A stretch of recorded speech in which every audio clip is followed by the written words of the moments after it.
No words were added, removed, or altered. The scar on my side is a pale 10-inch zipper, a surgeon's signature. The price of admission for my sister's second chance at life. I gave her a kidney, not out of obligation, but out of a love so fierce it overrode every logical fear. A year later, while my body still ached in the rain and I was forbidden from lifting anything heavier than a grocery bag, she called an emergency partners meeting. Our interior design firm, Cadence & Clay, was struggling, she said, hemorrhaging money. We had to sell to avoid personal bankruptcy. The buyer was a boutique firm called Horizon Holdings. They offered a fire sale price. I was too weak, too fogged from the anti-rejection drugs and the betrayal of my own biology to fight. I signed. She sold our life's work for pennies. 6 months after that, a trade magazine article landed in my inbox.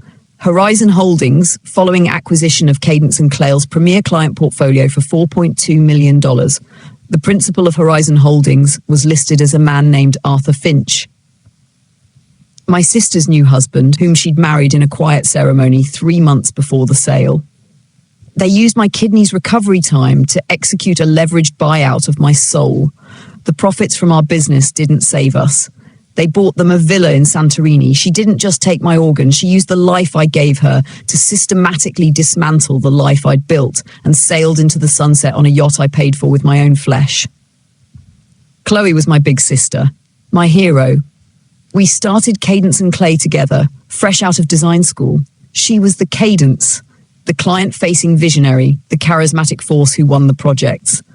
I was the clay, the one in the studio, drafting, sourcing, making the vision tangible. We were a perfect ecosystem. For 12 years, we built something beautiful. We shared an apartment, then separate homes bought in the same year. Our lives were braided together with client meetings, fabric swatches, and a silent, fierce loyalty that only twins in spirit understand. When the diagnosis came, polycystic kidney disease inherited, her kidneys failing fast, our world narrowed to a single terrifying point. I got tested without her asking. I was a perfect match. She cried, clutching my hands. I can't ask this of you. You didn't ask, I said. I'm telling. The surgery was scheduled. In the pre-op room, we held hands, gowned and vulnerable. She looked at me, tears in her eyes. You're giving me my life back. Everything I have, everything we've built is because of you. We're in this together forever. I believed her. I felt like a guardian angel made of flesh and blood. The surgery was a success. Her body accepted my kidney. My recovery was harder than promised. The fatigue was bone deep. The pain was a constant low-grade hum. I was told to rest for 6 months, a year to feel truly normal. Chloe bounced back with terrifying speed. Within 2 months, she was back in the office, just part-time to keep the lights on. I was grateful. Our business was our other child. It needed care. I trusted her completely. What was mine was hers, and now, biologically, a part of her literally was mine. The boundaries had dissolved in the most profound way possible. From my couch, connected via shaky video calls, I started to hear a new narrative. Chloe's updates grew grim. The Henderson project fell through. The retainer from Montgomery Corp is delayed. Cash flow is a nightmare. She sounded stressed, exhausted. I felt guilty for being laid up, for being a burden. She'd visit, bringing soup, her new boyfriend Arthur in tow. He was a financial consultant, quiet, watchful. He'd pore over our spreadsheets, humming with concern. You girls are too creative for this brutal number crunching, he'd say, giving me a pitying smile. Chloe's carrying an immense load. 4 months post-op, Chloe came over, her face etched with false sympathy. We need to sign some operational paperwork, just boring stuff. Bank wants updated signatures since you've been out, insurance riders, that kind of thing. Arthur helped me streamline it all. She placed a stack of documents on my lap. I was on a cocktail of painkillers and immunosuppressants. The words swam on the page. I saw temporary power of attorney for business operations and amendment to partnership agreement. She pointed to the tabs. Just here and here. It's just so I can sign checks and talk to the bank while you're out. Standard. My love for her, my guilt, my drugged haze, they all conspired against my judgment.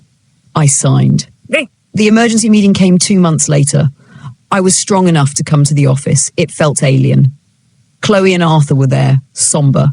The numbers they showed me were apocalyptic. Plummeting revenue, soaring debts I never knew we had. If we don't sell the assets now, Arthur said calmly. Creditors will come for our personal assets. Your house, Maya, your car. Panic, cold and slick, rose in my throat. They presented an offer from Horizon Holdings. It was a fraction of our annual revenue. A slap in the face. It's this or bankruptcy, Chloe whispered, crying now. I'm so sorry. I tried to hold it together for us. Broken, betrayed by my own failing body, and now by the business we'd built, I signed the sales agreement. I was selling my life's work to save the home I lived in. The buyer's signature was Arthur Finch. I didn't make the connection. I was too busy grieving. The severance from the sale was modest. It covered my medical bills and a few months of mortgage. Chloe said she was using hers to travel and recover from the trauma of it all. She and Arthur left for an extended trip to Europe. I tried to rebuild. I started freelancing. The industry had changed. My name was now attached to a failed firm. The truth arrived in a forwarded email from a former client 9 months later. The trade article about Horizon Holdings' lucrative flip. The name Arthur Finch finally clicked. I felt a physical lurch, a nausea that had nothing to do with my remaining kidney. I hired a forensic accountant. His investigation was a tour through my own naivete. The debts that forced the sale were fake invoices from vendors owned by Arthur. The lost retainers had been deposited into a new account under Chloe's sole control. The failing business had been systematically starved of cash and clients, which Chloe and Arthur had secretly diverted to a new venture they'd started a year prior, before my surgery. The most savage discovery was in the medical records I subpoenaed as part of a civil case. Chloe's post-operative financial power of attorney, the one she'd had me sign while in the hospital, named Arthur as her secondary agent. And the temporary power of attorney I'd signed on my couch, it wasn't temporary, it was irrevocable for a year, and it gave her the authority to bind the partnership to a sale. She hadn't just taken advantage of my recovery. She had engineered the entire crisis during the one period where I was physically, chemically, and emotionally incapable of defending myself. She used the gift of life as a smokescreen for financial murder. The accountant estimated the stolen value plus the sale profits over $3 million. The exact price of a renovated villa in Santorini purchased by Mr. and Mrs. Finch 6 weeks after the flip. I sued. It was a brutal public spectacle.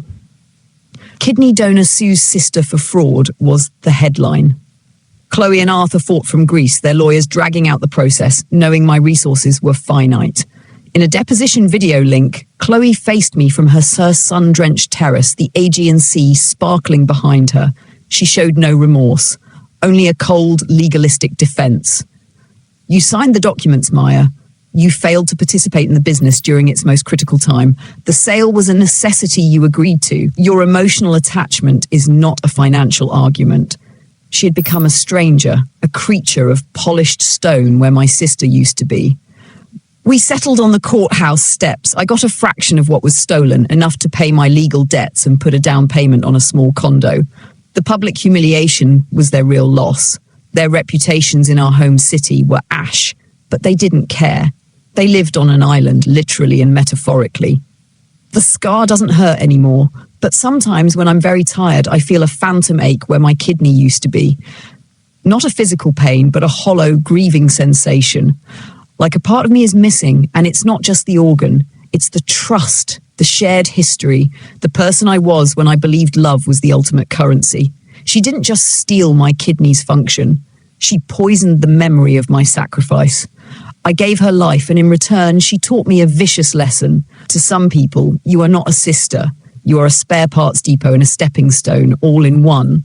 They live in my villa now, and I live with the ghost of an organ and the permanent transplant of distrust where my heart used to be. This story forces us to the outer edge of betrayal. So I'm asking, where is the line? Is there any act of family sacrifice, a kidney, a life-saving donation, that should make you immune to this kind of exploitation? Or does the very depth of the sacrifice make you more vulnerable? Debate in the comments. If this story made you question the limits of trust, share it. Share it as the ultimate parable. Mixing profound biological sacrifice with shared finances can create a perfect storm for the most intimate theft imaginable. Protect your heart,